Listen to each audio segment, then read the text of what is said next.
నమస్తే. ఇప్పుడు మీరు చూడబోతున్న వీడియో ఖచ్చితంగా మీకు ఉపయోగపడుతుంది, నచ్చుతుంది కూడా. మరి మీకు నచ్చిన విషయం నాకు తెలియాలి అంటే ఈ వీడియోని మీరు లైక్ చేయాలి, షేర్ చేయాలి, అలాగే మన ఛానల్‌ని సబ్స్క్రైబ్ చేయాలి. మీ సపోర్ట్‌ని నాకు అందిస్తారు కదా? ఓకే. ఇప్పుడు వీడియోని స్టార్ట్ చేద్దాం. నమస్కారం. శుభోదయం కార్యక్రమానికి స్వాగతం. ఈ రోజు 2వ తారీఖు ఫిబ్రవరి నెల 2024వ సంవత్సరం శుక్రవారం. శ్రీ శోభకృత్ నామ సంవత్సరం ఉత్తరాయణం హేమంత ఋతువు.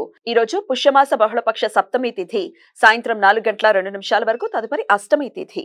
స్వాతి నక్షత్రం రాత్రి తెల్లవారుజామున 5:57 వరకు, తదుపరి విశాఖ నక్షత్రం. నక్షత్ర వర్జం ఉదయం 9:55 నుండి 11:39 వరకు.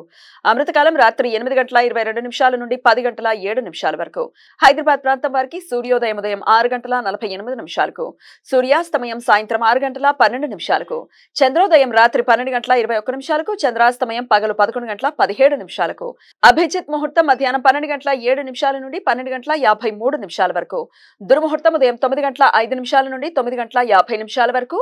మరలా మధ్యాహ్నం 12:53 నుండి 1:38 వరకు. రాహుకాలం ఉదయం 11:04 నుండి మధ్యాహ్నం 12:30 వరకు. గుళిక కాలం ఉదయం 8:14 నుండి 9:39 వరకు.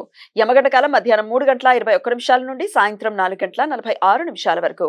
హిందూ పంచాంగముల ప్రకారం ఈ రోజు స్వామి వివేకానంద జయంతి. తిథుల ప్రకారం 1863లో పుష్యమాస బహుళపక్ష సప్తమి రోజున స్వామి వివేకానంద జన్మించారు.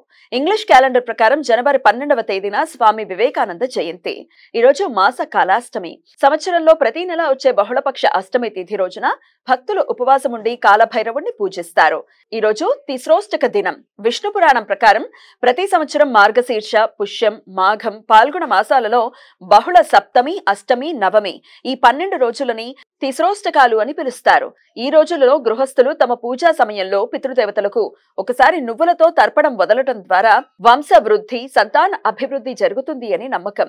వ్యతిపాత పర్వకాలం, వ్యతిపాత మహాపాతకాలం ఈ రోజు రాత్రి 8:10 నుండి రాత్రి 1:06 వరకు ఉంటుంది. రవిచంద్ర గ్రహాల మధ్య పారలల్ ఆస్పెక్ట్. రవిచంద్ర గ్రహ క్రాంతులు దక్షిణం వైపు ఒకే 16:49 చేరుకోవడంతో ఈ రోజు రాత్రి 10:42 ఇది ఏర్పడుతుంది. మహాపాత కాలాల్లో ఉపాసనా మంత్రాలు జపించటానికి, అనుష్ఠానాలు చేయటానికి, ధ్యానం చేయటానికి, నూతన మంత్రోపదేశం తీసుకోవటానికి అత్యంత అనుకూలం. ఈ సమయంలో చేసే అనుష్ఠానాలు, ఉపాసనా మంత్ర జపాలు లక్షల సూర్య గ్రహణాల సమయంలో ఆచరించినంత ఫలితాన్ని ఇస్తాయి. ఈ సమయం శుభకార్యాలకు అనుకూలం కాదు. ఈ సమాచారాన్ని మనకు అందించిన వారు మేడికొండూరు విశ్వనాథ్ ప్రసాద్ గారు. ఆయనకు కృతజ్ఞతలు తెలియజేస్తూ కాలభైరవ స్మరణతో సమస్త సన్మంగళాని భవంతు. నమస్కారం.